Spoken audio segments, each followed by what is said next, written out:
this weekend, and if you're planning a backyard barbecue with your friends, or maybe you just want to enjoy a refreshing cocktail with your family by the pool, our wine and spirits expert and founder of Dallas Uncorked, Haley Hamilton Cogill, is here with a few ideas that'll really get you in that celebratory mood. Hello. Good morning.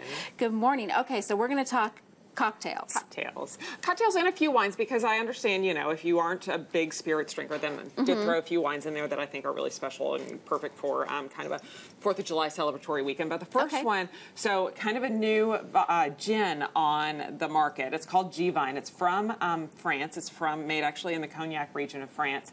It's made from grapes. It's made from Uni Blanc grapes and the flowers of grapes. It's our first cocktail. Sometimes gin can bite you back a little bit. It's got kind of a little bit too much juniper in it. I love this because it is dangerously good. I love bottles and this too. Is just beautiful. I just love the bottles that look pretty sitting in the bar too. The packaging is really, really lovely. The nice thing, it does have a little bit of kind of the typical gin notes mixed in with it, the botanicals, the ginger, the cardamom, that sort of thing. So if you're used to drinking like Hendrix or something like that, it's still going to have those same... A few. It's not quite as much juniper. It's not quite as intense, but it does still have those kind of herbal notes. I love this. I made it with just a little bit of, mixed a little Cointreau, so a little orange liqueur in. And I said cranberry juice and a little club soda, but then I found these cute little Ocean Spray sparkling cranberry juice diet. So I just, you know, mix that in instead. Put a little lime, a little fresh basil. I love herbs and drinks. And so just kind of a fun, very, very summery cocktail. Really light. Like this is not one that you're going to sip and go, whoa. Whoa, exactly. I don't, you know, not too much. I think it sneaks up on you. It can be a little bit dangerous, I'll tell you that now. But it's really, really lovely. We've made some really over the like weekend. That, with the fresh basil and everything. It's really nice. Next one is Root. I'm a big fan of the products that Art and the Age makes. It's a company based in Pennsylvania.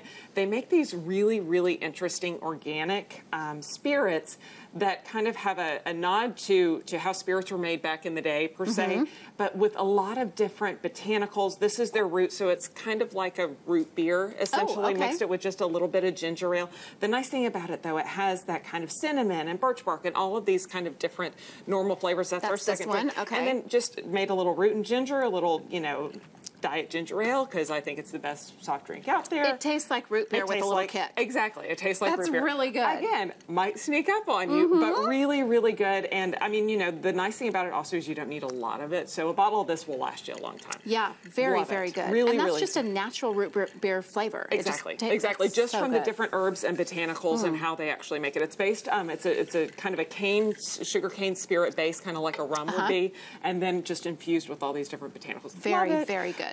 Next one. Okay, so we've got some J.R. Ewing bourbon, and how Texan could we be to celebrate J.R.? Really special product, was created through Warner Brothers Consumer Products and Warner Brothers Television Group in cooperation with South Fork Bottling Company, because South Fork has a bottling company. Oh, of course they do. You know what I think is funny, Haley, is that it took them this long to do this. To create it, yeah. Stuart and Courtney and I actually went to the launch of this the other night. Exactly. Yes, and it was so good. It's such a good product, and it's very, very, I think it's Kentucky bourbon. It's aged 4 years in American oak, so it's typical kind of bourbon notes, your orange, your caramel, your kind of rich toffee flavors.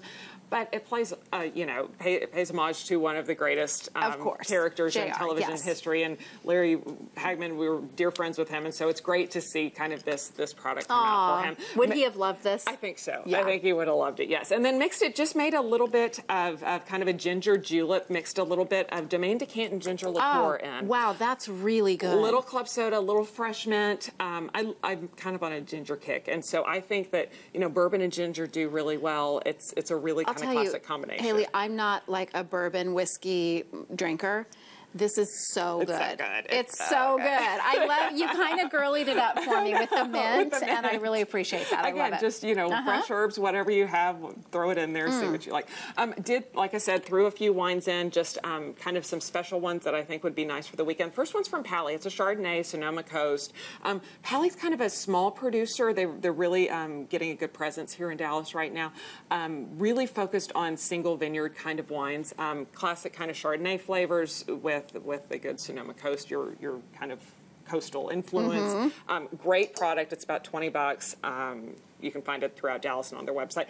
Well, next one is Famous Gate. It's from Domaine Carneros. Domaine Carneros is better known for their sparkling wines in the Carneros region of Napa. This Famous Gate there's still Pinot Noir wine. It's a very special wine. It's kind of to celebrate how great Pinot Noir grows in that part of Napa Valley, in the southernmost part of Napa Valley. And this is going to go well with our barbecued red meats. That's your barbecue. I think it does have a lot of rich flavors, but I'm thinking like salmon, especially. Pork, if you've got a brisket on, just open it up and enjoy it. Did throw in a few little ringers, always like to do that. This one's from Ravenswood. There's Zinfandel. Zinfandel's always going to go great with anything you're going to put on the barbecue. But they also, Joel Peterson just came out with a new kind of product, his funny little sriracha. It's a good kind of chili sauce that would go really, really well with some of those different barbecue flavors. This is so good, to work into like some kind of, just put it in your rub, just, dip it a little bit. I am so addicted to sriracha lately, as I think everybody is. So where do we get all these things? You'll find information about all of them on my website. On your website, of course. Okay, Haley will have details of all of these, as we said, as well as some tasty 4th of July barbecue recipes. She's a fantastic cook, by the way. I don't know if y'all knew this about her. So that will all be on her website, DallasUncorked.org. And we are back with more broadcasts right after this.